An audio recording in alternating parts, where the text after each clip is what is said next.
वो इज्तिमा जमात नाम का एक, उसको टेररिस्ट ऑर्गेनाइजेशन बोलना है क्या, कुछ अलग जमात है? क्योंकि वहां हुए हुए भड़काऊ भाषणों के वजह से जो खारगर में उनका प्रोग्राम हो गया, उसके बाद हिंदुओं को टारगेट किया गया, एक हिंदू युवा की डेथ हो गई है उसके बाद। तो मैंने मुख्यमंत्री साहब को पत्र लिख के मांग की है कि ये इज्तिमा जमात नाम के जो कई ऑर्गन, उसको बैन कर दिया जाए। इनके कोई भी प्रोग्राम महाराष्ट्र में लेने से इनको बैन किया जाए।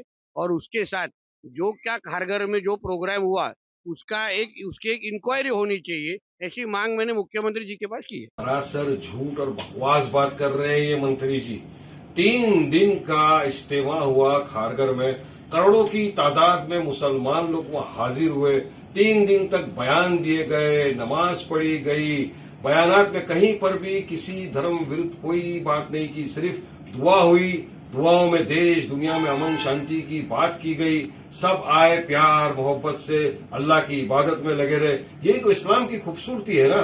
प्यार से आए, प्यार से अपने घर चले गए। ना किसी के मंदिरों के सामने जाके कोई नारेबाजी की, ना किसी के मंदिर के ऊपर चढ़ के कोई झंडा लहराया, ना किसी को जबरन रस्ते में पकड़कर नारे तकबीर के नारे लगवाए। बस एक अल्लाह की इबादत में आए थे, प्यार मोहब्बत अमन का पैगाम लेके अपने अपने घर चले गए। इतना सुकून से हुआ, ये इतनी मोहब्बत से हुआ।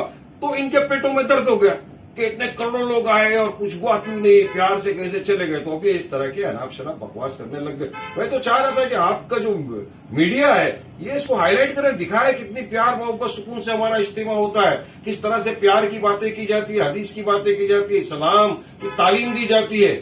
कहीं पर किसी जाति धर्म के ऊपर कोई एक अल्फाज किसी ने नहीं कहा इतने 3 दिन के इज्तिमा में, इतने सारे बयानात में।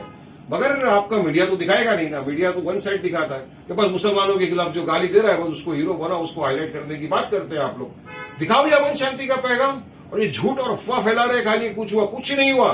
3 दिन तक आप पूछ लीजिए, करोड़ों की तादाद में लोग आए। इतना ही नहीं, इनके बीजेपी के नेता तो वहां बैनर लगा रहे थे, थैंक्स फॉर कमिंग, सपोर्ट के बैनर लगा रहे थे। इतना उनको अच्छा लग रहा था, उनकी बात नहीं सुनते। तो आपस में भी इन लोग का कुछ खास नहीं है तालमेल। जाने तो उनको बकवास करने की आदत है, ध्यान मत दो।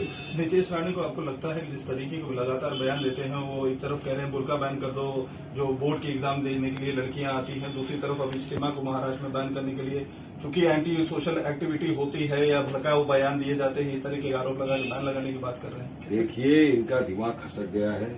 ये पब्लिसिटी के लिए, मीडिया में आने के लिए हर मर्तबा इस तरह की अनाप शनाप बकवास करते रहते हैं। अब तो इनको सुधर जाना चाहिए। अब तो इनको सरकार ने मुसलमानों को जो गालियां दी उसके लिए बीजेपी ने रिवॉर्ड भी दिया, इनको तो मंत्री बना दिया है। पहले भी इन्होंने इसी तरह की गंदगी फैलाई, कहा था कि मुसलमानों की मस्जिद में घुस के चुन चुन के मारूंगा। मैंने आपके माध्यम से कहा था आइए, हम तो मस्जिद में बैठे हैं, लेकिन बेटा आएगा तो 2 टांग पे जाएगा, स्ट्रेचर पे। क्या हम लोग हाथ में चूड़ियां पहन के तो नहीं बैठे ना, कायदे कानून का सम्मान पालन करते हैं, इसलिए खामोश बैठे। और अब इस तरह का झूठ फैलाना, अनाप शनाप बकवास करना, ये सिर्फ और सिर्फ महाराष्ट्र की जो सरकार है, बीजेपी के मुख्यमंत्री जो है वो उनका समर्थन कर रहे हैं। उनके समर्थन के बिना ये इस तरह की बकवासबाजी नहीं कर सकते। जो इंसान के ऊपर इतने सारे एफआईआर लॉन्च हो चुके हैं, क्यों उसको अरेस्ट नहीं करते अब तक? क्यों सलाखों के पीछे नहीं जाते?